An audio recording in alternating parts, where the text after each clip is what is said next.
ఏ విధంగా పనిచేస్తున్నదానికి తిరుమలలో అన్నదానమే ఒక ఉదాహరణ అని చెప్పి కూడా నేను మీకు తెలియజేసుకుంటున్నాను.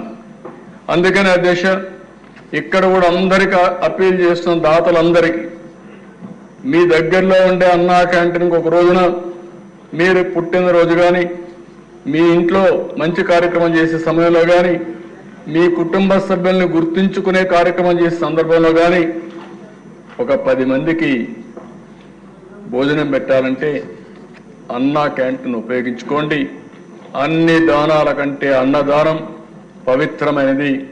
ఈ కార్యక్రమానికి నాంది పలికి డబ్బులు పెట్టడానికి ప్రభుత్వానికి కష్టం కాదు అధ్యక్ష. నేను సమాజంలో కూడా స్ఫూర్తిని ప్రమోట్ చేయాలనుకుంటున్నాను, స్ఫూర్తిదాయకంగా ముందుకు పోవాలనుకుంటున్నాను.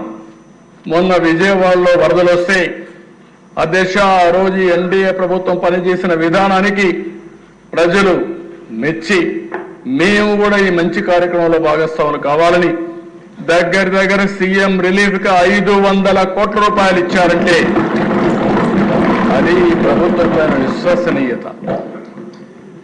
₹1 ఇస్తే అది ప్రజలకు చేరుతుంది, న్యాయం జరుగుతుందనే విశ్వాసంతోనే ముందుకు వచ్చారు. అది చూసినప్పుడు మాలో కూడా ఇంకా పట్టుదల పెరుగుతా ఉంది, ఇంకా బాగా చేయాలని ఆలోచన వస్తా ఉందని చెప్పి కూడా నేను మీకు తెలియజేసుకుంటున్నాను.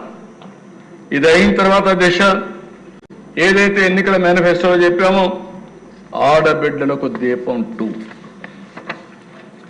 ఈరోజు ఒక విధంగా ఆలోచిస్తే చరిత్ర దిశ సమైక్య ఆంధ్రప్రదేశ్ దీపం కార్యక్రమం నేనే పెట్టా.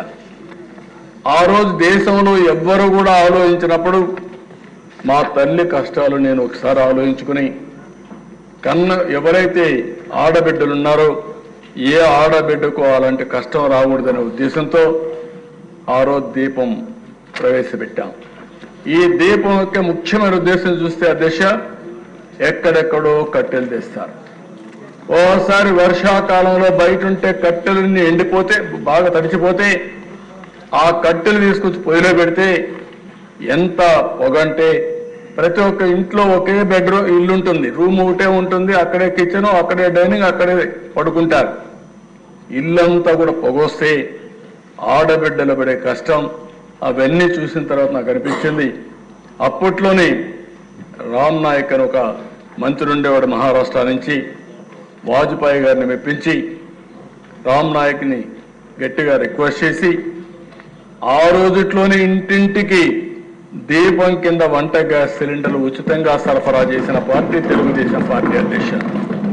ఈరోజు అలాంటి కార్యక్రమాన్ని మళ్ళీ రిపీట్ చేశాం. మనోహర్ గారు మంత్రిగా చాలా సమర్థంగా దాన్ని చేశారు. ఒకే హామీ ఇచ్చాం, సంవత్సరానికి 3 ఉచిత గ్యాస్ సిలిండర్లు ఇస్తామన్నాం. ప్రతి సంవత్సరం 3 ఉచిత గ్యాస్ సిలిండర్లు ఇచ్చే బాధ్యత ఈ ప్రభుత్వం తీసుకుంటున్నామని చెప్పి కూడా నేను మీకు తెలియజేస్తున్నాను. కొంతమంది తెలియని వాళ్ళు మాట్లాడుతున్నారు, ఎక్కడిచ్చారంటారు. ఇది క్యాష్గా చేతికి ఇవ్వడానికి, గ్యాస్ తీసుకుపోవాలంటే సిలిండర్ కావాలి. అంటే ఎవరైనా సరే గ్యాస్ సిలిండర్ ఇంట్లో ఉంటే అయిపోతానే బుక్ చేసుకుంటారు, బుక్ చేసుకుంటే గ్యాస్ వస్తుంది దశ. మేము ఏదైతే చెప్పామో చెప్పినప్పటి నుంచి ఇప్పటి వరకు 42,40,000 మందికి గ్యాస్ సిలిండర్లు బుక్ చేసుకున్నాం, వాళ్ళకందరికీ ఇస్తున్నాం. ఇంకొక విషయం కూడా చెప్తున్నాను అధ్యక్ష, దీనివల్ల ఒకటే కండిషన్, సింపుల్ కండిషన్, ఎవరైనా సరే రేషన్ కార్డు ఉండాలి, రెండోది ఆధార్ ఉండాలి. ఈ 2 ఉంటే అందరూ ఎలిజిబుల్. మీరు కూడా చెప్తున్నా, ఊరికే విమర్శలు చేసేది మానండి.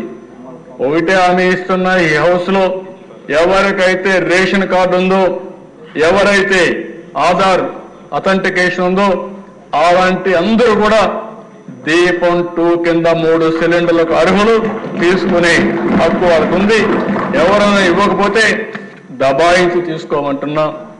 మనోహర్ గారిని కూడా కోరాను, ఢిల్లీలో కూడా నేను చాలా స్పష్టంగా రిక్వెస్ట్ చేశాను, మేమే డబ్బులు కడతాం, మీరు వాళ్ళ దగ్గర డబ్బులు కూడా కట్టకుండా తీసుకోకుండా ఇమ్మని చెప్పి రిక్వెస్ట్ చేశాను. కానీ వారు చెప్పింది ఇప్పటి వరకు అన్ని కార్యక్రమాలు కూడా ముందు డబ్బులు కడితే మళ్ళా వాళ్ళ అకౌంట్ డబ్బులు ఇచ్చుకోండి కానీ ఇది చేయొద్దనే పరిస్థితికి వచ్చారు. కానీ ప్రయత్నం చేస్తున్నాం. కానీ ఈరోజు ఎవరైనా ఇది కట్టిన ఆర్డర్ బుక్ చేసుకున్న తర్వాత 48 గంటల్లో వాళ్ళ అకౌంట్లో డబ్బులు వేసే బాధ్యత ఈ ప్రభుత్వం తీసుకుంటాం. ఎస్క్రో అకౌంట్ కూడా ఓపెన్ చేశామని చెప్పి నేను మీకు తెలియజేస్తున్నాను. అదే మరిగా దిశ ఈరోజు చెత్త పన్ను రద్దు చేశాం. కనీసం చెత్త మీద పన్నేసి 83 లక్షల మెట్రిక్ టన్నులు చెత్తంతా పేరకపోయే పరిస్థితి వచ్చింది. ఇప్పుడు కూడా చెప్తున్నాను నారాయణ గారికి, ఎంత తొందరగా వీలైతే అంత తొందరగా ఆ చెత్త వదిలించమని చెప్పి. ఆయన అంటున్నాడు 1 ఇయర్ అంటున్నాడు. 1 ఇయర్ కుదరదు. నెక్స్ట్ అక్టోబర్ లోపల పూర్తిగా చెత్తంతా కూడా తీసే బాధ్యత, వీళ్ళు వేసిపోయిన చెత్తని క్లీన్ చేసే బాధ్యత తీసుకోవాల్సిన అవసరం ఉంది. చెత్త పన్ను రద్దు చేశామని చెప్పి కూడా నేను మీకు తెలియజేస్తున్నాను. అధ్యక్ష, మత్స్యకారులు పొట్టగొట్టారు. 217 జీవో తీసుకొచ్చారు. కనీసం అంతవరకు జీవనోపాధి వాళ్ళు స్వేచ్ఛగా ఎక్కడన్నా